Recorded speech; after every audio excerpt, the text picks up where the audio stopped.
Halo Kofriend, di sini ada soal. Tulislah reaksi hidrolisis bagi larutan garam berikut dan tentukan apakah larutannya bersifat asam, basa, atau netral. Untuk mengerjakan soal ini tentu yang pertama, kita perlu ingat dulu mengenai konsep dasar dari reaksi hidrolisis itu sendiri. Larutan garam itu terbentuk dari reaksi antara asam dan basa. Ketika asam dan basa tepat habis bereaksi, maka sifat larutan garam dapat ditinjau dari reaksi hidrolisis garam.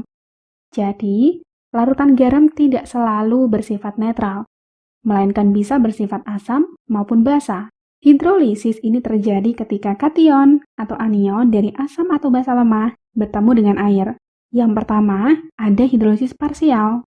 Ini berarti ketika hanya ada salah satu yang terhidrolisis, baik kationnya ataupun anion.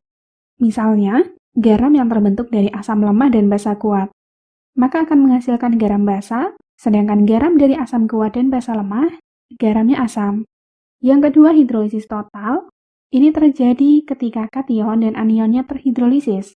Yang mengalami hidrolisis total adalah garam yang berasal dari asam lemah dan basa lemah. Sifat garamnya itu tergantung Ka dan Kb. Kalau Ka lebih besar dari Kb, garamnya asam. Kalau Kb lebih besar dari Ka, garamnya basa. Kalau Ka sama dengan Kb, garamnya netral. Yang ketiga, garam yang berasal dari asam kuat dan basa kuat, maka akan bersifat netral, karena tidak terhidrolisis baik kation ataupun anionnya. Dari konsep yang telah kita jabarkan, kita tinjau dari poin A.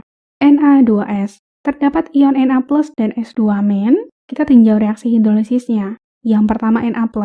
Ini adalah kation dari basa kuat yaitu NaOH, maka tidak terhidrolisis. Sedangkan S2- adalah anion dari asam lemah, yaitu H2S, sehingga akan terhidrolisis menjadi HS- dan OH-. Karena yang terhidrolisis hanya anion, sedangkan kationnya tidak, maka ini termasuk hidrolisis sebagian, dan dihasilkan ion OH-. Ini menandakan larutan garamnya bersifat basa. Ini kesimpulan poin A.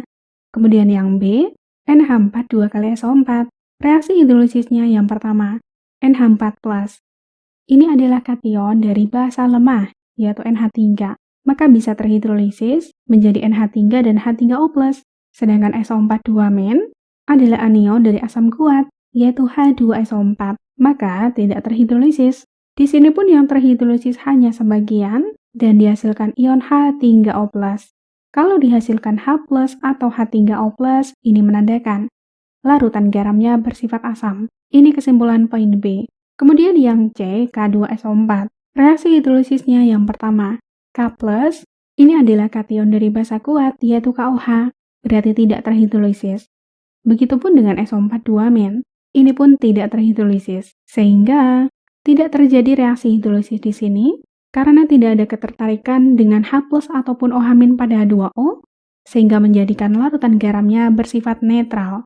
Kemudian yang D, pada AlCl3, maka reaksi hidrolisisnya yang pertama, Al3+ adalah kation dari basa lemah, yaitu AlOH3. Ketika direaksikan dengan H2O, terjadi dua tahap reaksi. Yang pertama, menghasilkan AlH2O6 3+, yang kedua menghasilkan AlH2O5OH2+, dan H3O+.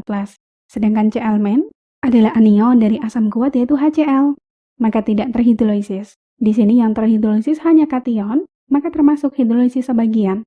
Kemudian dihasilkan ion H3O+, maka ini menyatakan bahwa garamnya bersifat asam. Ini kesimpulan poin D. Kemudian yang E, NH4Cn.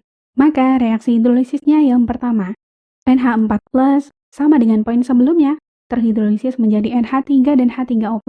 Sedangkan Cn- anion dari asam lemah yaitu HCN, maka bisa terhidrolisis menjadi HCN dan OH-. Kation dan anionnya terhidrolisis, maka termasuk hidrolisis total, lalu dihasilkan H3O+ dan OH-. Maka sifat garamnya bisa kita tentukan dari nilai Ka dan Kb. Karena KbNH3 lebih besar daripada KaHCN, maka sifat garamnya adalah basa. Ini kesimpulan poin E. Terima kasih, sampai jumpa di pertanyaan selanjutnya.